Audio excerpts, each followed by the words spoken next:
মুখ্যমন্ত্ৰী ডক্টৰ হিমন্ত বিশ্ব শৰ্মাই এই মুহূৰ্তত ৰাজ্যবাসীৰ বাবে ৩২টাকৈ বৃহৎ ঘোষণা কৰিছে বঙাইগাঁৱত মুখ্যমন্ত্ৰীৰ তৰফৰ পৰা আৰক্ষী অধীক্ষকৰ সন্মিলনতে বৃহৎ ঘোষণা কৰিছে কি ঘোষণা কৰিছে আৰু এই ৩২টা ঘোষণাত ৰাজ্যত কিদৰে প্ৰভাৱ পৰিব তাৰ তথ্য গ্ৰাফিক্সৰ সহায়ত আমি আপোনালোকৰ বাবে লৈ অহাৰ চেষ্টা কৰিছো ভিডিঅ' আলত যদি সম্ভৱ হয় আমি গ্ৰাফিক্স অনাৰ এই মুহূৰ্তত প্ৰচেষ্টা অব্যাহত ৰাখিছো ১ এপ্ৰিললৈকে সকলো আৰক্ষীৰ পদ পূৰণ হ'ব অসম আৰক্ষীত আৰু খালী পদ নাথাকে সকলো পদ পূৰণ কৰা হ'ব আন এটা ভাল খবৰ অসম আৰক্ষীৰ প্ৰত্যেকটো আউটপোষ্ট এতিয়া থানালৈ ৰূপান্তৰিত হ'ব ৰাজ্যত আৰু আউটপোষ্ট নাথাকে সকলো থানালৈ উন্নীত কৰা হ'ব এফআইআৰ চাৰ্জশিট জেনেৰেল ডায়েৰী সকলো ডিজিটেল পদ্ধতিত কৰাৰ সিদ্ধান্ত লোৱা হৈছে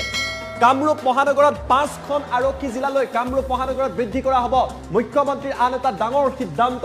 আৰক্ষীয়ে জব্দ কৰা মালিকবিহীন বাহন ৩ মাহৰ ভিতৰত বিক্ৰী কৰা হ'ব ৩ মাহৰ ভিতৰত বাহন বিক্ৰী কৰা হ'ব আৰক্ষীয়ে জব্দ কৰা সোণৰূপ লগে লগে বিক্ৰী কৰা হ'ব আৰু এই টকা জমা কৰি ৰখা হ'ব যাতে থানাত এইসমূহ সোণৰূপ থাকিব নোৱাৰে আৰক্ষীয়ে জব্দ কৰা কোনো ধৰণৰ মূল্যৱান সামগ্ৰী ৰখাৰ প্ৰৱণতা নাইকিয়া কৰা হ'ব মুখ্যমন্ত্ৰীৰ আন এটা বৃহৎ ঘোষণা অপৰাধমূলক ঘটনাক লৈ বিশেষ পদক্ষেপ লৈছে আজি চৰকাৰৰ তৰফৰ পৰা আৰক্ষীক কোৱা হৈছে আৰু এইসমূহ ঘোষণা কৰিছে মুখ্যমন্ত্ৰীয়ে অপৰাধমূলক ঘটনাৰ বাবে নিয়োগ কৰিব ক্ৰাইম আৰক্ষী বিষয়া অৰ্থাৎ এতিয়াৰ পৰা অপৰাধ হ'লে সাধাৰণ আৰক্ষী নহয়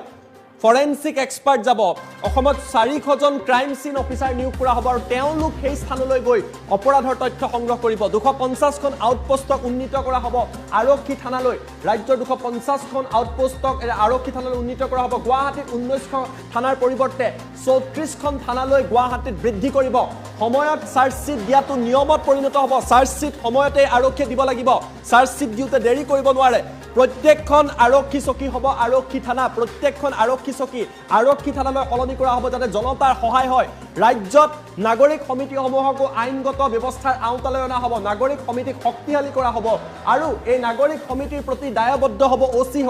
অচিসকল নাগৰিক সমিতিৰ প্ৰতি দায়বদ্ধ হ'ব নাগৰিক ৰিলেটেড যিবিলাক কাম আছে যেনে পাছপৰ্টৰ কাম হওক অন্যান্য কাম হওক এই সকলো কাম নাগৰিক সমিতিয়ে চোৱা চিতা কৰিব যাতে জনতাই কম সময়তে সুবিধা লাভ কৰে প্ৰতিখন জিলাতে আৰক্ষীৰ বাবে কেণ্টিনৰ ব্যৱস্থা কৰা হ'ব যিদৰে আৰ্মিসকলৰ কেণ্টিন থাকে হেনাৰ কেণ্টিন থাকে তেনেকুৱা কেণ্টিন আৰক্ষীৰ বাবে প্ৰতি জিলাতে থাকিব কম দামত হেনা আৰু অৰ্ধসামৰিক বাহিনীয়ে যিদৰে সামগ্ৰী লাভ কৰে ঠিক একেদৰে আৰক্ষী এই কেণ্টিনৰ পৰা সামগ্ৰী লাভ কৰিবলৈ সক্ষম হ'ব আন এটা বৃহৎ ঘোষণা প্ৰতিখন জিলাত স্থাপন হ'ব পুলিচ মডেল স্কুল আৰু পুলিচ অফিচাৰসকলৰ পত্নীসকলে এই পুলিচ মডেল স্কুল চলাব ইয়াত আৰক্ষীৰ লগতে অন্যান্য লোকৰ ছাত্ৰ ছাত্ৰী পঢ়িব পাৰিব কিন্তু প্ৰতিখন জিলাৰ বাবে পুলিচ মডেল স্কুল স্থাপনৰ কথা যে মুখ্যমন্ত্ৰী ডক্টৰ হিমন্ত বিশ্ব শৰ্মাৰ তৰফৰ পৰা ঘোষণা কৰা হৈছে ছেপ্টেম্বৰ মাহৰ পৰা ৰাজ্যত বাল্য বিবাহৰ বিৰুদ্ধে দ্বিতীয়টো অভিযান চলিব মুখ্যমন্ত্ৰীৰ বৃহৎ ঘোষণা